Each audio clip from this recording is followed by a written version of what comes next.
जय हिंद दोस्तों, मैं सुधीर और आप देख रहे हैं मैथ रिसर्च अड्डा बाय सुधीर। आज आप लोग के बीच एक ऐसा क्लास लाए हैं वृत्त का, जिसमें आपको अगर एक बार ये क्लास देख लेते हैं तो फिर आपको वृत्त से संबंधित किसी भी तरह का क्वेश्चंस कभी भी पढ़ने का कोई जरूरत नहीं। हाँ, लेकिन एक बात और ध्यान रखिएगा, भागिएगा नहीं वीडियो छोड़ करके। तो चलते हैं, हम शुरू करते हैं। वृत्त इसका इंग्लिश होता है सर्कल, CIRCLE, सर्कल। अब देखिए, सबसे पहले हम वृत्त को डिफाइन करते हैं। वृत्त कहते किसे हैं? तो किसी समतल पर लिख दे, चलिए लिख देते हैं। किसी समतल पर एक नियत बिंदु से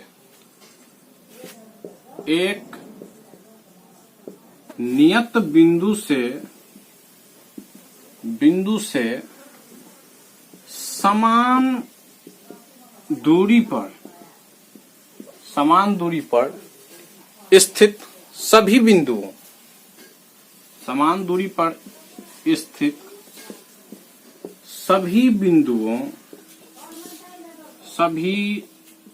बिंदुओं को मिलाने पर बनी आकृति को ही क्या कहते हैं? को ही वृत्त कहते हैं। अब देखिए, फिगर के रूप में जैसे कह रहा है कि किसी समतल पर एक नियत बिंदु से, तो मान लीजिए मेरा प्लेन है, समतल है, यहां से एक नियत बिंदु से समान दूरी पे, तो मान लीजिए ये समान दूरी कुछ सेंटीमीटर का हो गया। तो समान दूरी से ये समान दूरी पर स्थित सभी बिंदुओं को, मान लीजिए सभी बिंदुओं हैं, को मिलाने से जो आकृति बनेगा, यानी इसको हम क्या करते हैं, इसको मिला देते हैं, तो यही क्या कहलाएगा? यही हो गया वृत्त। इसे ही वृत्त कहते हैं। समझ गए? अब वृत्त के कुछ अंग है, कुछ उसका गुण है, प्रॉपर्टीज है, उसको देखते हैं।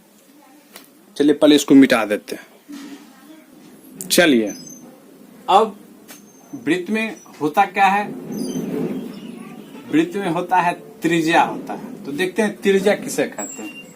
सबसे पहले तो एक वृत्त खींच दिए, यहाँ पे उसका जो बिंदु था, नियत बिंदु, वो, और बिंदु से जब ये परिधि पर जो खींची जाती है, यानी केंद्र से परिधि को मिलाने वाली ही रेखा को क्या कहते हैं? वृत्त की त्रिज्या कहते हैं। क्या कहते हैं?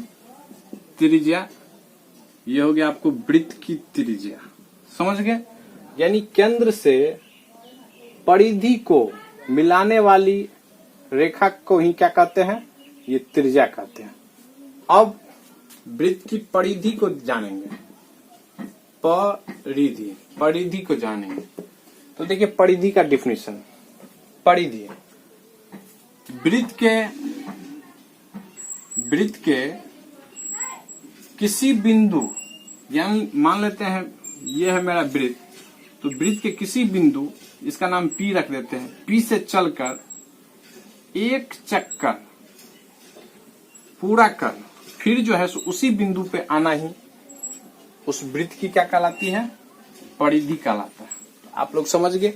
यानी यहां से शुरू किए हैं चलना, ऐसे चल करके इस बिंदु पे आना, यानी इसका टोटल डिस्टेंस ही क्या कहलाएगा? वृत्त का परिधि कहलाएगा। जहां पे देख लीजिए, इसमें मान लीजिए O ये केंद्र है, R हो गया आपको त्रिज्या हो गया, और ये परिधि हो गया। ठीक, इसके बाद कुछ नोट में हम बात लिखते हैं उसको। ये कुछ पॉइंट हम लिखे हैं बोर्ड पे, इसको समझते हैं। ये वृत्त से रिलेटेड पॉइंट है। पहला नंबर पॉइंट है, वृत्त में अंतः त्रिज्या और व्यास होती है। तो चलिए इसको देखते हैं। ये मेरा वृत्त है, आपको बताए केंद्र से जब परिधि को छूते हैं तो त्रिज्या कहलाती है। तो वृत्त में क्या होगी? त्रिज्या होगी अकॉर्डिंग टू ये 1 नंबर के अनुसार, और कह कि व्यास होगी। व्यास क्या होता है, ये परिधि को जब केंद्र से होकर के जब 2 जगहों पे मिलती है या उसको काटती है तो वही क्या कहलाती है, व्यास कहलाती है। इसको आप 2 ठो त्रिज्या भी बोल सकते हैं। तो यहां से आप देख सकते हैं कि व्यास बराबर 2 गुना आर भी हो सकता है, या नहीं तो इसको लिखेंगे, अगर आर बराबर लिखेंगे तो व्यास बटा 2 भी होगा। एक और बात, आर को रेडियस बोलते हैं, RADIOUS रेडियस, और व्यास को शॉर्ट में डी बोलते हैं। डी फॉर होता है डायमीटर, समझ गए। इसके बाद देखिए दूसरा पॉइंट था, त्रिज्या की लंबाई आपस में समान होती है। ये वृत्त में ये दूरी हमेशा, जो कि त्रिज्या कहलाता है, ये हमेशा क्या होगा, सब आपस में समान होगा। यही है त्रिज्या। ये सभी त्रिज्या आपस में क्या होगी, समान होगी। इसके बाद तीसरा पॉइंट है, वृत्त एक बंद वक्र है।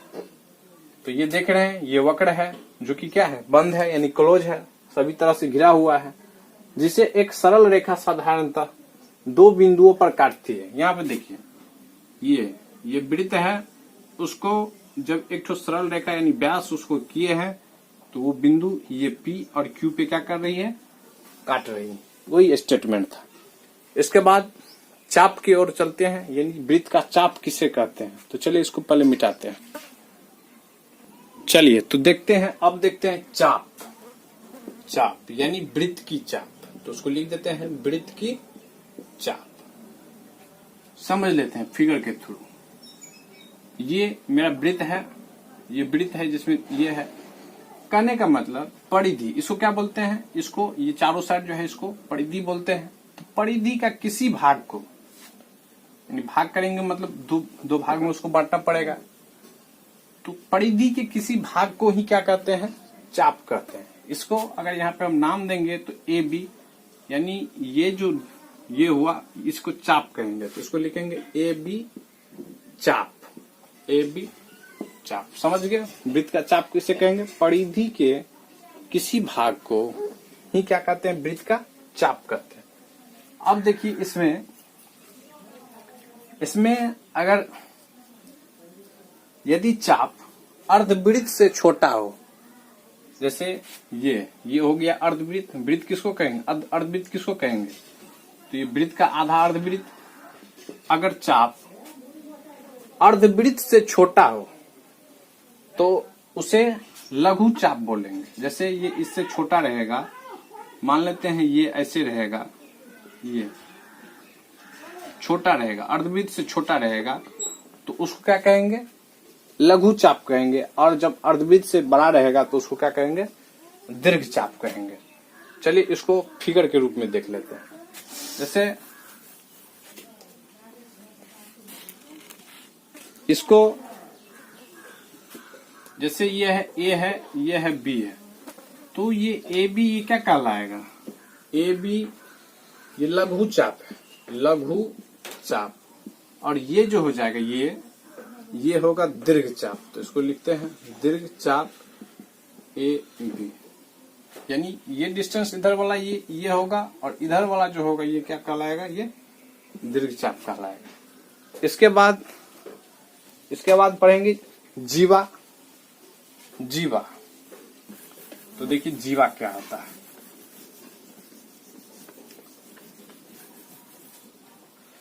चलिए जीवा को जीवा, तो लिखते हैं जीवा। इसका इंग्लिश होता है कॉर्ड, CHORD, कॉर्ड।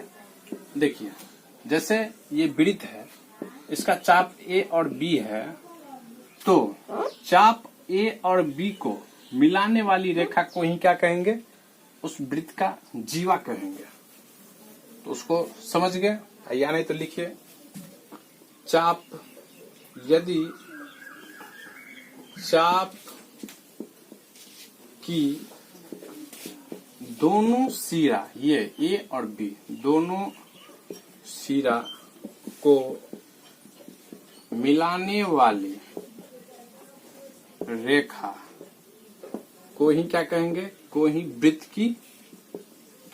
की जीवा कहेंगे। जीवा या कॉर्ड, CHORD, कॉर्ड कहते हैं। समझ गए? यहां पे इसको लिखेंगे जीवा AB हैं, यानी यहाँ जीवा क्या है, ये इसका फिगर हो गया, उसको नोट करेंगे। इसके बाद आगे की चलिए, अब जीवा यानी कॉर्ड, इसके कुछ गुण को देखते हैं, इसके गुण को देखते हैं, यानी इसमें क्या सब बात आता है। तो पहला बात है वैसा चाप, जीवा को चलिए लिखते हैं, वैसा जीवा जो वृत्त के केंद्र से होकर गुजरता है, वैसा जीवा जो वृत्त के, नंबर 1 बात है ये, वृत्त के केंद्र से होकर गुजरता है, वो वृत्त की सबसे लंबी जीवा यानी व्यास कहलाता है, व्यास कहलाता है। आपको पूछता है क्वेश्चन एग्जाम में, जो वृत्त की सबसे लंबी जीवा, यानी यहाँ पे देखिए, ये यहां से यहां जो कि केंद्र से होकर गुजरता है, तो ये क्या कहलाएगा, ये व्यास कहलाता है, और जो कि सबसे बड़ी जीवा है। अभी आपको बताए थे जीवा में कि जब वृत्त के परिधि को दो, यानी वृत्त के परिधि जो कि ये एक चाप है, जब चाप को जो रेखा मिलाती है वही क्या कहलाती है, जीवा कहलाती है। इसके बाद अगला पॉइंट है वृत्त की सबसे लंबी जीवा को व्यास कहते हैं, वो तो लिख दिए हैं, यही पे लिख दिए हैं। इसके बाद अगला पॉइंट है किसी वृत्त को दो जीवाओं में से बड़ी छोटी की अपेक्षा केंद्र से निकट होती है। अब देखिए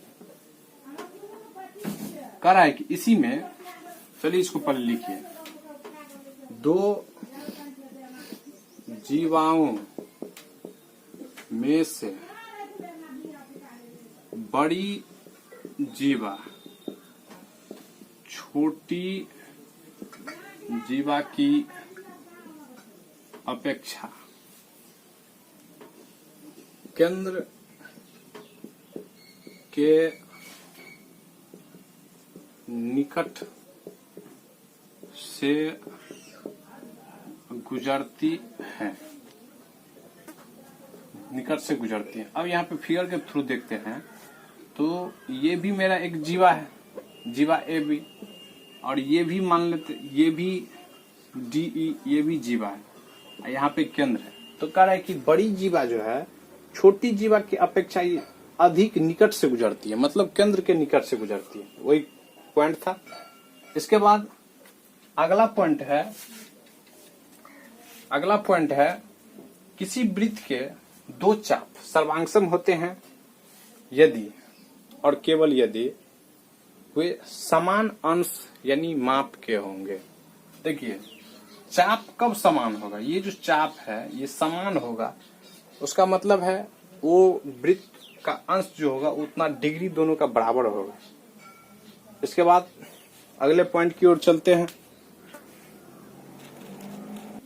अगला पॉइंट है संकेंद्रीय वृत्त, तो लिखते हैं संकेंद्रीय वृत्त। ये क्या होता है, इसका डेफिनेशन है, जब, चलिए पहले उदाहरण देख लेते हैं इसका फिगर, ये यानी जब वृत्त का केंद्र समान हो और त्रिज्या, ये त्रिज्या क्या हो, अलग अलग हो, यानी भिन्न भिन्न हो, उसे ही संकेंद्रीय वृत्त कहते हैं। तो लिखते हैं जब दो वृत्त में केंद्र समान हो, या वृत्त का कर दो, यहाँ पे दो वृत्त का केंद्र समान हो और त्रिज्याएं अलग अलग हो तो उसे ही क्या कहेंगे? उसे ही संकेंद्रीय वृत्त कहते हैं। समझ गए? जैसे यहाँ पे देखिए, यहाँ पे इसका नाम अगर O है तो ये P मान लीजिए, OP जीवा है, सॉरी ये OP त्रिज्या है, और ये जो है सो क्या है, ये OQ है। अलग अलग है। इसका 5 सेंटीमीटर होगा तो 7 सेंटीमीटर का हो जाएगा यहाँ से यहाँ, यही बात है। इसके बाद अगला पॉइंट है स्पर्श रेखा। तो लिखते हैं स्पर्श रेखा। चलिए स्पर्श लाइन लिखते हैं, स्पर्श रेखा। भागना नहीं है, देखते रहिए, पूरा खंड से उसको तोड़ेंगे, एक एक करके तोड़ेंगे, इसके बाद जाएंगे थ्योरम की ओर। पूरा का पूरा सवाल बनेगा, आप खुद कमेंट करके बोलिएगा कि पूरा सवाल बन रहा है। स्पर्श रेखा पहले समझ लेते हैं। जब वृत्त के परिधि को जब कोई रेखा स्पर्श करती है और कितने बिंदु पर? एक बिंदु पे स्पर्श करती है, तो उसे ही क्या कहते हैं? स्पर्श रेखा कहते हैं। चलिए सुंदर परिभाषा बोलते हैं, वह रेखा जो वृत्त की परिधि को केवल एक बिंदु पर स्पर्श करती है, उसे ही क्या कहेंगे? स्पर्श रेखा कहते हैं। तो उसको लिख देते हैं, वह रेखा जो किसी वृत्त के परिधि पर किसी एक बिंदु पर स्पर्श करती हो, उससे ही स्पर्श रेखा कहते हैं। समझ गए? अब देखिए यहाँ पे ये जो इसका नाम है, ये मान लेते हैं A है, B है, तो इसको क्या बोलेंगे? स्पर्श रेखा। यहाँ AB एक स्पर्श रेखा है। समझ गए? और ये जो बिंदु होगा ये क्या होगा? ये बिंदु कहलाएगा, आपको मान लेते हैं T है, तो ये स्पर्श बिंदु होगा, स्पर्श बिंदु। इसके बाद नोट में लिखा देते हैं कुछ बात। चलिए नोट लिखते हैं, नोट NOTE नोट। नोट में है, जिस बिंदु पर कोई भी स्पर्श रेखा वृत्त को स्पर्श करती हो, उसे ही मिलान बिंदु कहते हैं। ठीक है? इसके बाद अर्धवृत्त को हम लोग पढ़ेंगे। अर्धवृत्त देखिए, तो वृत्त के आधे भाग को ही क्या कहेंगे? अर्धवृत्त कहेंगे। ये मतलब आधा वृत्त। इसमें भी क्या होगा? R होगा, इसमें भी क्या होगा? D होगा, D4 व्यास, R4 त्रिज्या। ठीक, इसमें ये जो होगा, ये क्या होगा? चाप होगा, उसको ये भी चाप बोल सकते हैं। समझ गया? चलिए इसके बाद कुछ और भी पॉइंट बचा है। अब देखिए, इसके बाद है अगला पॉइंट वृत्तखंड। वृत्ताकार क्षेत्र का वह भाग, तो लिखते हैं वृत्ताकार क्षेत्र का वह भाग जो चाप तथा उसकी जीवा से घिरा हो, तो क्या कहलाएगा? घिरा हो वृत्तखंड कहलाती है। समझ गए? अब देखिए इसका फिगर देख लीजिए। ये मान लिए ये आपको ये ए बी है, ठीक। अब कहने का मतलब ये जो भाग है मेरा, ये भाग ये क्या कहलाएगा, ये लघु वृत्तखंड कहलाएगा। तो उसको लिख देते हैं लघु वृत्तखंड। और ये जो भाग है, ये जो भाग, ये वाला भाग, ये क्या कहलाएगा, ये कहलाएगा आपको दीर्घ वृत्तखंड। समझ रहे हैं। इसके बाद अगला पॉइंट है त्रिज्यखंड। तो चलिए त्रिज्यखंड की ओर चलते हैं। चलिए अब शुरू करते हैं त्रिज्यखंड। त्रिज्यखंड किसे कहते हैं उसको देखते हैं। तो वृत्ताकार क्षेत्र का, चलिए लिखते हैं वृत्ताकार क्षेत्र का वह भाग जो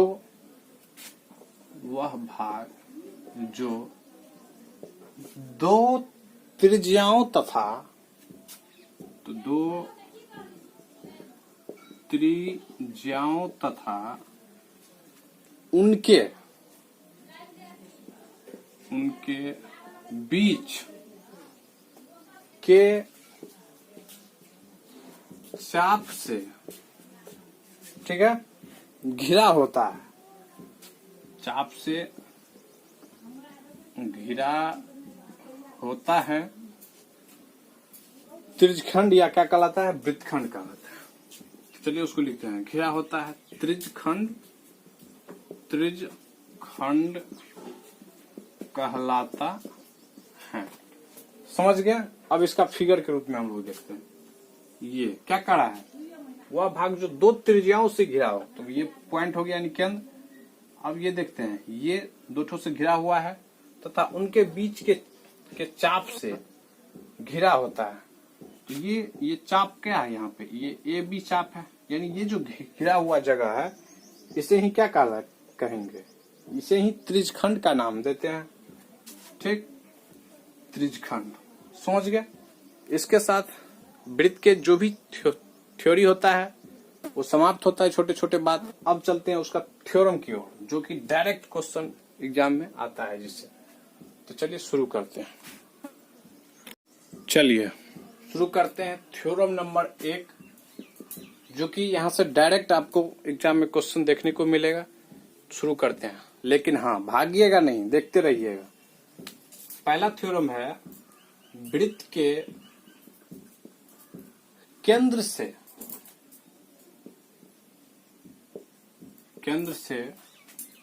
किसी जीवा पर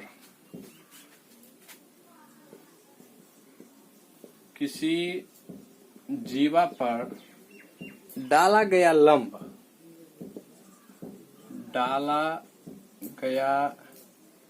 लंब जीवा को क्या करती है, जीवा को समद्विभाजित करती है, ठीक। अब देखिए कैसा इसका थ्योरम बनता है। ये मान लिए ये जीवा है, जीवा ए बी, ये केंद्र है ओ। यहां से जब लंब डालेंगे, ये लंब डालेंगे तो जीवा समद्विभाजित का मतलब दो बराबर भागों में बांटना। तो ये क्या होगा, ये जिस बिंदु पे मान लीजिए पी बिंदु पे लंब हुआ, तो यहाँ पे क्या लिखेंगे, यहाँ पे देखिए, यहाँ पे हो जाएगा ए पी बराबर पी बी। समझे। आपको एग्जाम में क्वेश्चन ऐसे देखने को मिलेगा, कहेगा किसी वृत्त के केंद्र से किसी जीवा पर डाला गया लंब की लंबाई बाद में पूछेगा। कहेगा कि ये जो जीवा है, जीवा अगर 10 सेंटीमीटर है और उस पर किसी बिंदु से लंब डालते हैं तो जीवा के आधे भाग की लंबाई कितनी होगी, या नहीं तो उसको दूसरे भी सेंटेंस में पूछ सकती है। तो क्या होगा, 10/2 हो जाएगा, यानी 5 हो जाएगा। इसके बाद दूसरा थ्योरम है। तो चलिए दूसरे थ्योरम की ओर चलते हैं। थ्योरम नंबर 2 है कि एक ही वृत्त के एक ही वृत्त के समान जीवाएं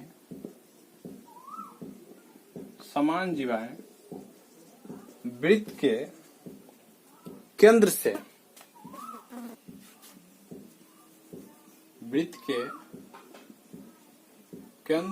से क्या होते हैं, समान दूरी पे होते हैं, यानी समदूरस्थ होते हैं, समदूरस्थ होते हैं। अब देखिए इसका फिगर कैसे बनता है। ये वृत्त है मेरा, कह रहा है कि समान जीवाएं, यानी ये दो ठो जीवाएं हैं, इसको नाम देते हैं। इसका नाम हो गया ए बी, इसका नाम हो गया सी डी, ये आपका केंद्र है ओ। समान क्या कर रहा है, एक ही वृत्त के समान जीवाएं वृत्त के केंद्र से, यानी ये जो होगा और ये जो होगा, ये इसका दूरी क्या होगा, समान होगा। तो मान लेते हैं ये m और n है ये, तो इसको क्या लिख सकते हैं, इसको लिख सकते हैं OM बराबर ON, चूंकि थ्योरम में कह रहा है आपका जो समान होता है, तो ये हो गया। और यहाँ पे क्या है, और ये जीवा तो दोनों दिया था, ए बी समान, यानी ए बी बराबर सी डी, यही था। क्वेश्चन डायरेक्ट मिलेगा आपको एग्जाम में। चलिए अब तीसरे थ्योरम की ओर। थ्योरम नंबर 3 है कि वृत्त के प्रत्येक समान जीवाएं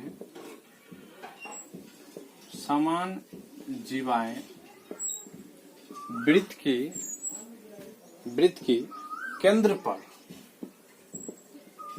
केंद्र पर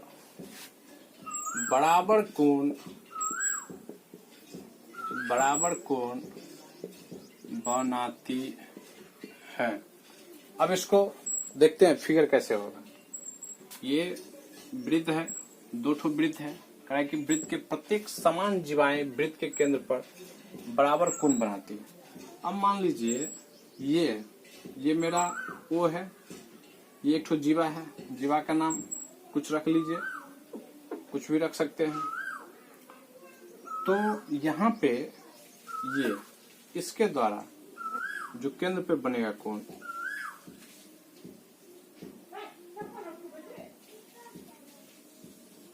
ये, तो ये देखिए ये क्या होगा, ये बराबर होगा, क्योंकि समान जीवा द्वारा बनाया गया कोण है तो बराबर होगा। फिर उसी तरह से अगर दूसरे भी वृत्त में किसी भी तरह का करेंगे, मान लीजिए ओ है, तो यहां से क्या करेंगे, यहां से जो बनेगा आपका कोण ये, तो ये भी क्या होगा, ये भी आपको समान होगा, क्योंकि समान जीवा द्वारा, यहाँ पे लिखा गया है समान जीवा द्वारा वृत्त के केंद्र पर बनाया गया कोण क्या होता है, बराबर होता है, बराबर कोण बनाती है। तो ये जितना कोण होगा उतना ही ये भी कोण होगा, उतना ही ये कोण, उतना ही ये कोण। इसके बाद अगले थ्योरम की ओर चलते हैं। अब थ्योरम नंबर 4 होगा। ये कह रहा है कि यदि अभी जो पढ़े थे उसका ठीक है उल्टा, तो लिखते हैं यदि किसी वृत्त की दो जीवाएं वृत्त की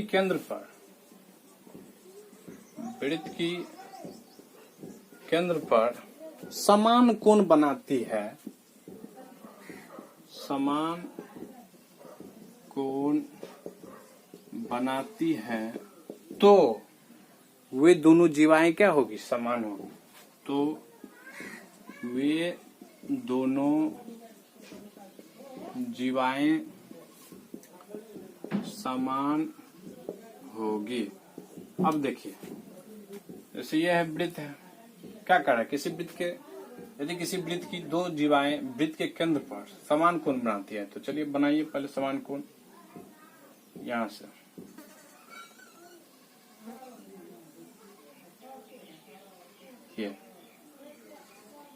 ये कोण समान है, इसका मतलब क्या हुआ, इसका मतलब होगा ये जो जीवा है मेरा, ये जीवा या ये जीवा इसको देखिए बहुत ज्यादा लग गया।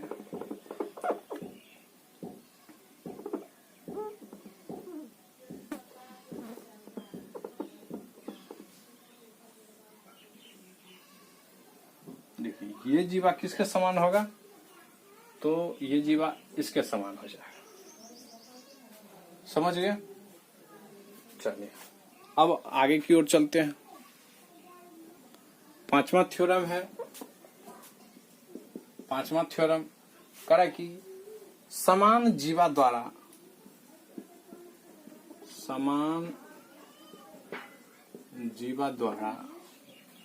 वृत्त की परिधि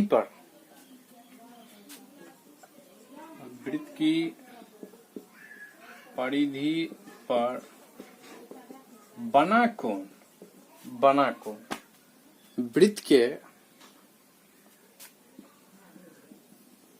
के केंद्र पर बना कोण का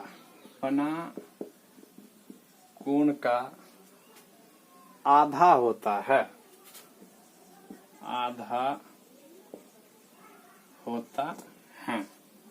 अब देखिए इसका फिगर देखिए कैसे होगा। ये क्या कर रहा है, ये हो गया केंद्र।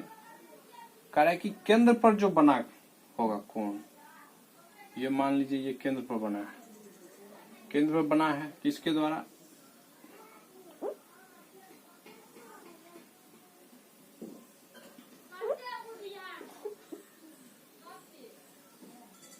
ये देखिए अगर ये कोण ये केंद्र पर है, लिखा है ना समान जीवा द्वारा वृत्त की परिधि पर बना कोण, ये कोण परिधि पर, ये कोण केंद्र पर बना कोण का, यानी ये कोण का मान लेते हैं ये कोण x डिग्री है, तो केंद्र पर बना कोण का आधा होता है, तो ये कितना हो जाएगा x/2 डिग्री होगा। ये बहुत पूछता है एग्जाम में, बहुत पूछता है।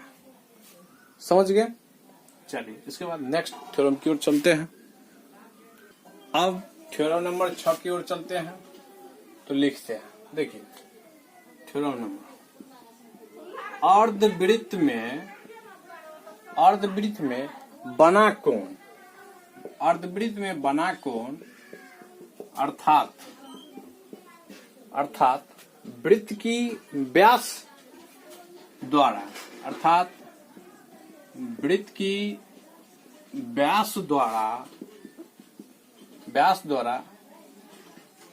की परिधि पर बना कोण समकोण होता है। बना कोण समकोण होता है। डायरेक्ट पूछता है, ध्यान रखिएगा। चलिए देखिए ये क्या है, ये केंद्र है। ये क्या कर रहा है, अर्धवृत्त की व्यास द्वारा, ये वृत्त का व्यास है ए बी, बना कोण परिधि पर बना कोण का, तो परिधि पर बनाते हैं कोण, ये ऐसे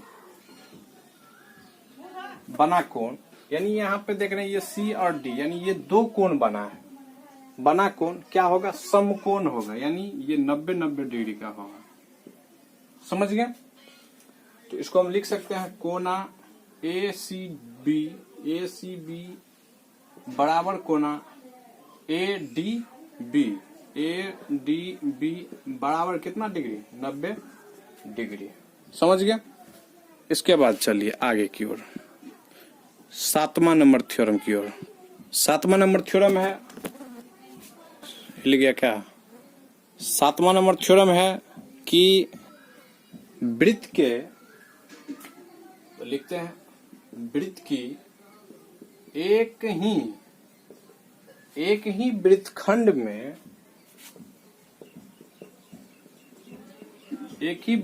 में कोण के मान समान होता है या बराबर होता है। तो लिखते हैं बराबर होता है। अब देखिए यहाँ पे फिगर ड्रॉ करते हैं।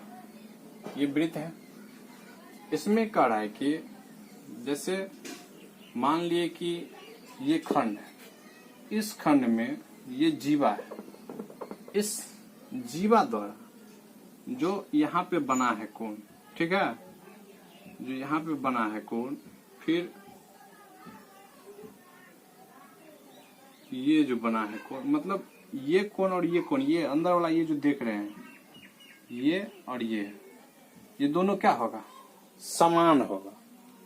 तो इसको आप लिख सकते हैं कोण बी, चलिए इसको नाम दे देते हैं, इसको बी, इसको सी, इसको ई, इसको एफ मान लीजिए, ठीक। तो ये क्या हो जाएगा, बी सी बराबर कोणा बी एफ सी। तो बी एफ सी ये दोनों क्या होगा, ये बराबर होगा, समझ गए। इसके बाद अगले थ्योरम की ओर चलते हैं 8वां नंबर थ्योरम। 8वां नंबर थ्योरम है, 8वां नंबर थ्योरम को देखेंगे, कह रहा है कि किसी जीवा द्वारा दोनों वृत्तखंडों में बना कोण समपूरक होता है। समपूरक का मतलब होता है 180 डिग्री, यानी दो कोण का योग 180 डिग्री के बराबर जब होता है तो उसे समपूरक कोण कहते हैं। चलिए इसको देखते हैं फिगर के थ्रू। ये है, ये आपका हो गया जीवा, ये यहाँ पे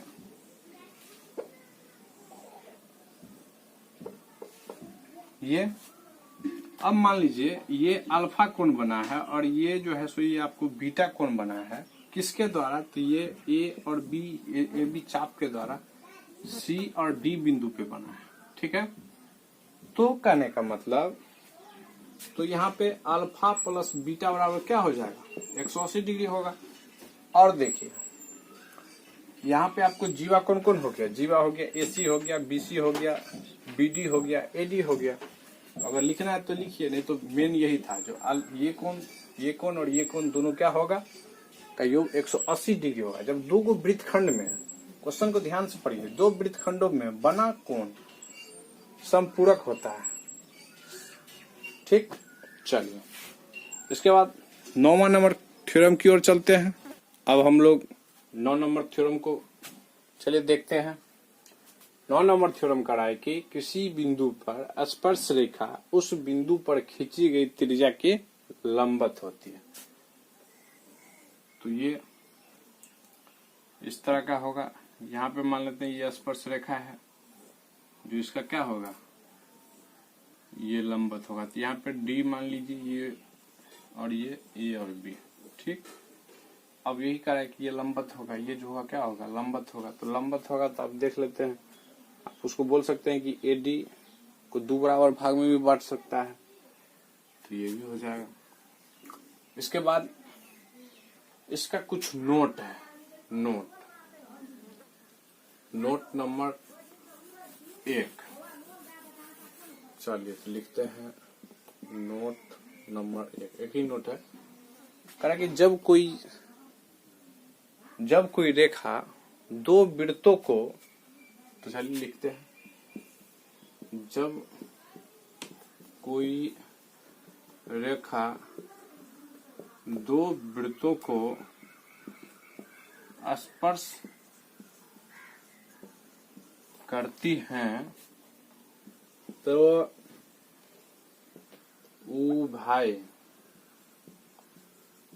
उभयनिष्ठ स्पर्श रेखा कहलाती है। उभयनिष्ठ स्पर्श रेखा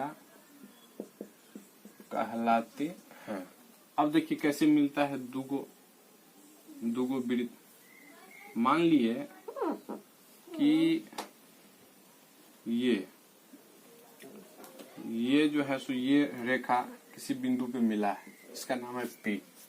तो ये दोनों वृत्त के लिए ये ए बी रेखा क्या हो जाएगा, ये उभयनिष्ठ हो जाएगा, क्योंकि दोनों के लिए यह स्पर्श रेखा का काम करती है। इसके बाद अगला पॉइंट है, नोट का ही दूसरा पॉइंट है, दो संकेंद्री वृत्तों का कोई उभयनिष्ठ रेखा नहीं होता है, का कोई उभयनिष्ठ रेखा नहीं होता है। अब देखिए, अब इसको समझते हैं। करें कि दो संकेंद्रीय वृत्त, तो संकेंद्रीय वृत्त पहले देख लेते हैं। संकेंद्रीय वृत्त का मतलब दोनों का जो केंद्र क्या हो, समान हो। क्या करें कि कोई उभयनिष्ठ रेखा नहीं है, उभयनिष्ठ स्पर्श रेखा नहीं, उभयनिष्ठ स्पष्ट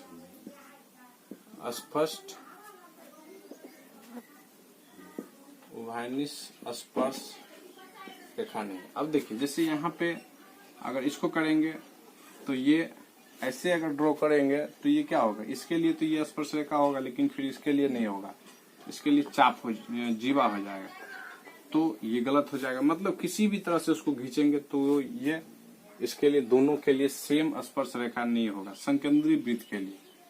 समझ गए? इसके बाद अगला है, चलिए अगला देखते हैं। पॉइंट नंबर 4 करा कि जब दो वृत्त एक दूसरे को स्पर्श नहीं करती हो तो, लिखिए, जब दो वृत्त एक दूसरे को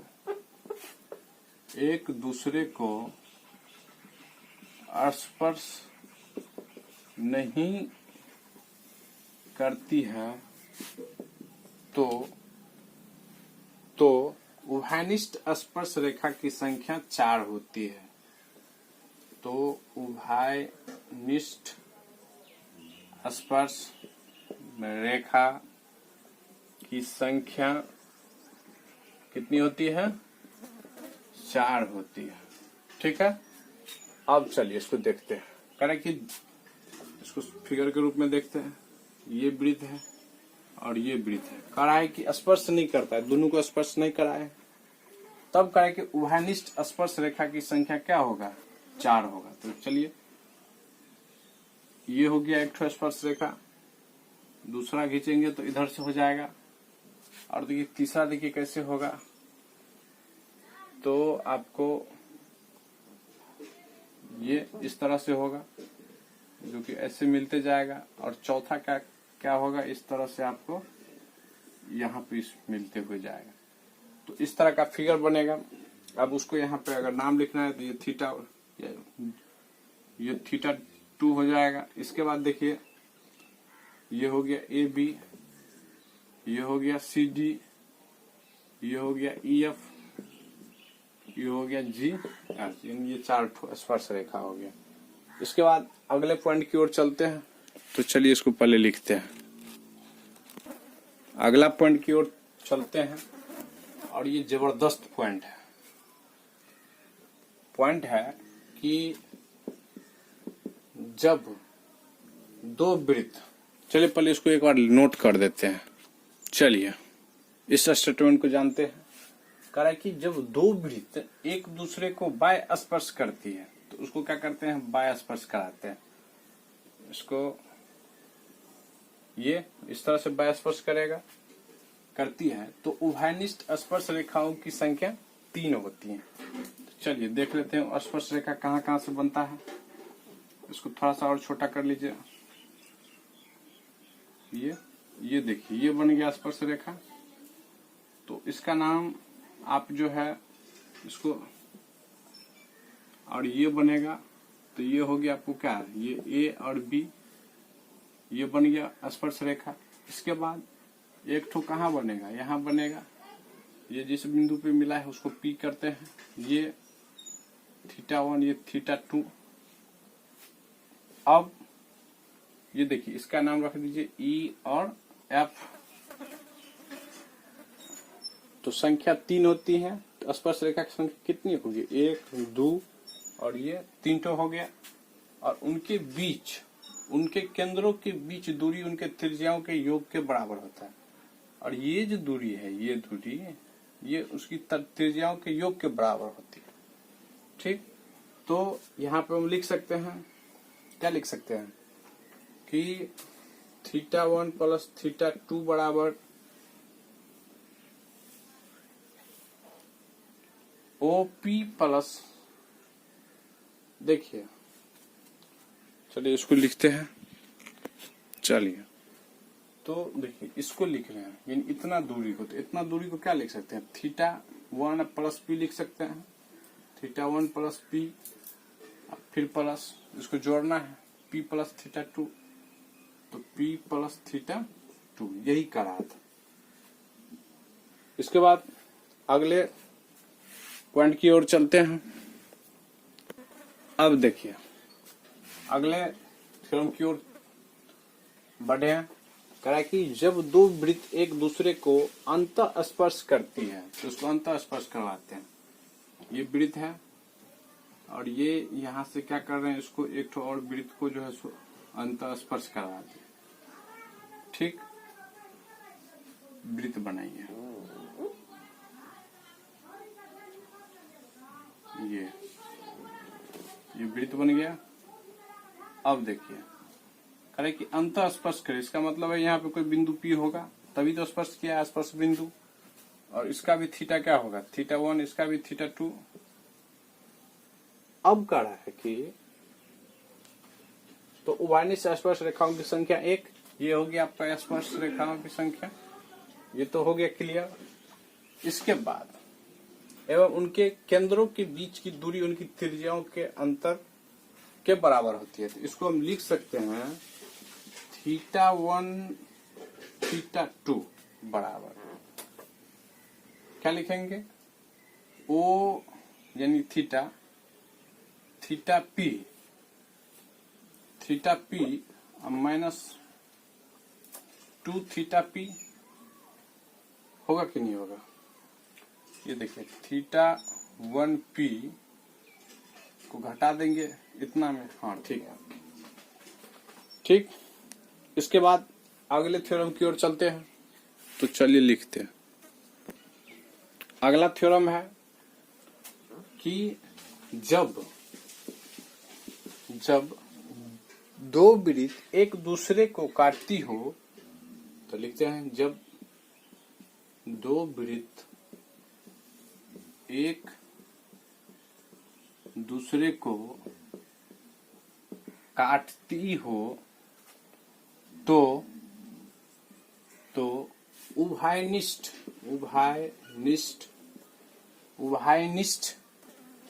स्पर्श रेखाओं की संख्या 2 होगी।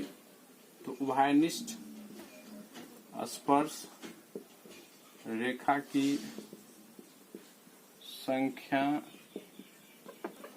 2 होगी। ठीक है। अब देखिए, अब इसको क्या करते हैं, इसको समझते हैं। ये वृत्त क्या कर रहा है, आपस में कट रहा है। तो यहाँ पे ये स्पष्ट ये और ये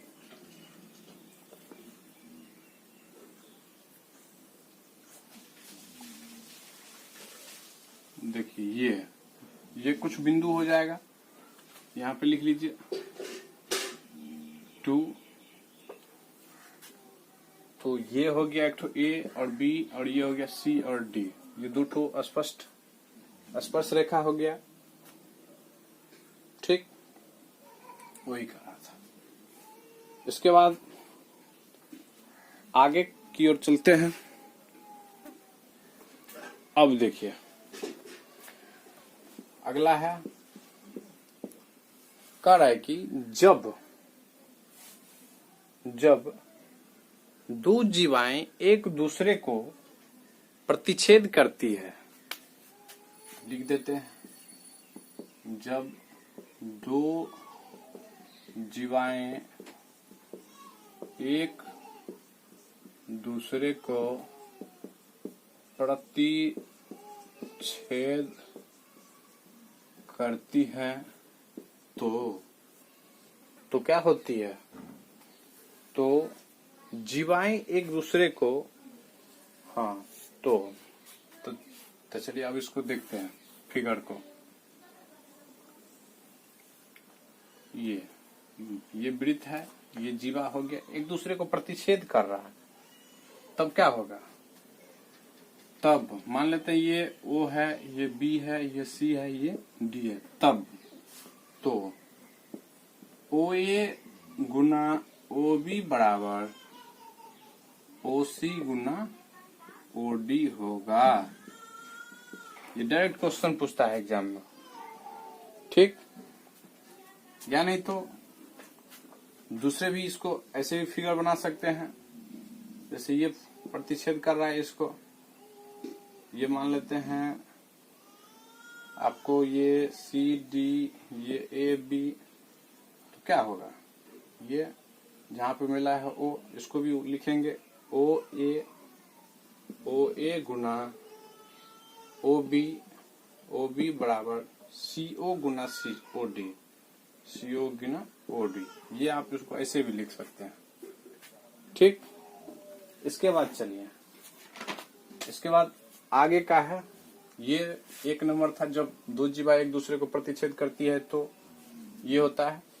इसके बाद जब अगला स्टेटमेंट की ओर चलेंगे तो मेरा अगला स्टेटमेंट है जो कि बहुत सुंदर स्टेटमेंट है, बहुत बार एग्जाम में पूछा गया है, तो उसी को पहले लिखते हैं। दूसरा, जब जीवाएं एक दूसरे को बाह्य रूप से प्रतिच्छेद करती है, देखिए जब जीवाएं एक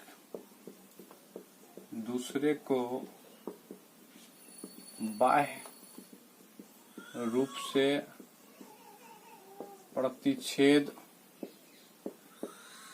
करती हैं तो क्या होगा, तो चलिए पहले फिगर देख लीजिए। ये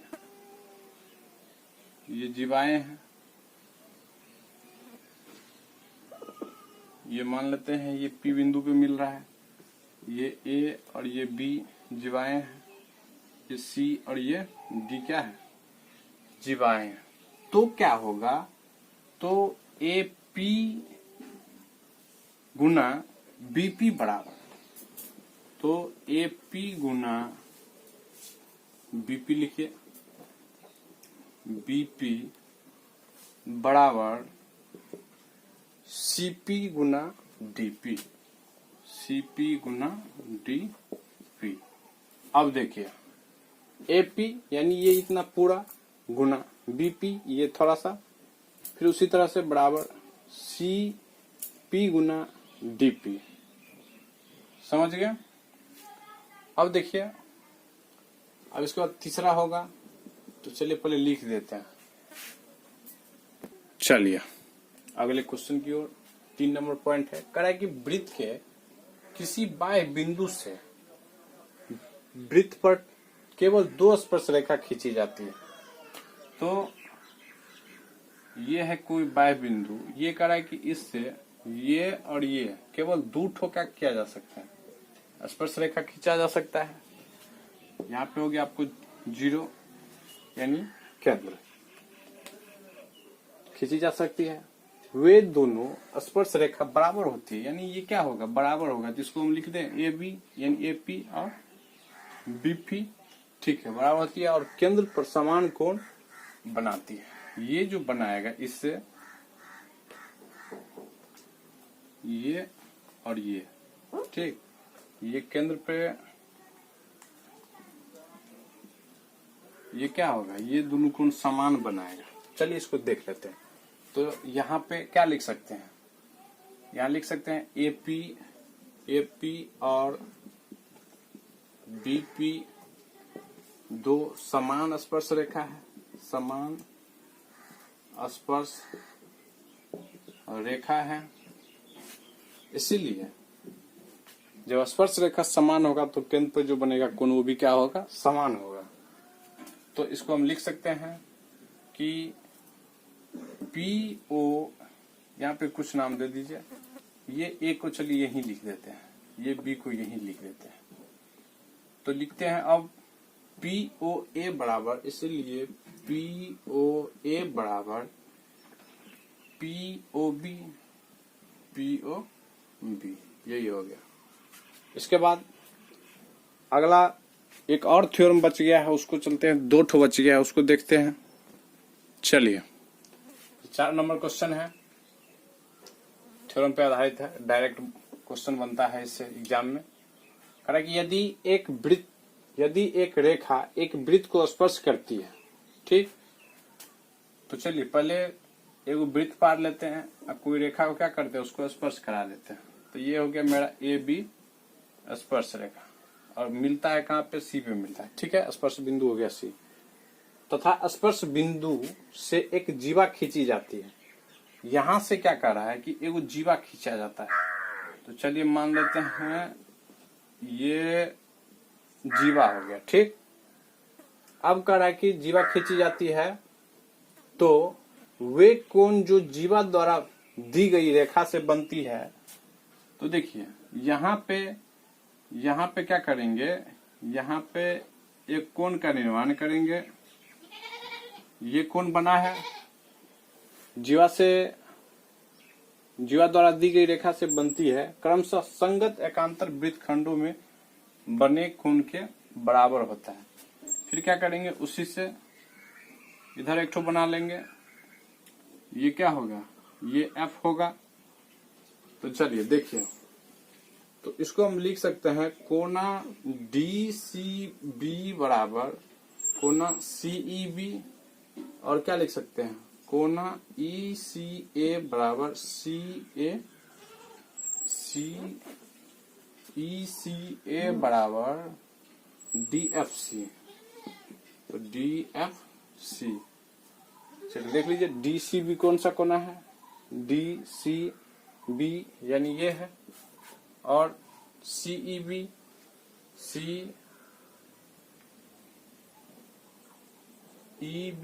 ये कोना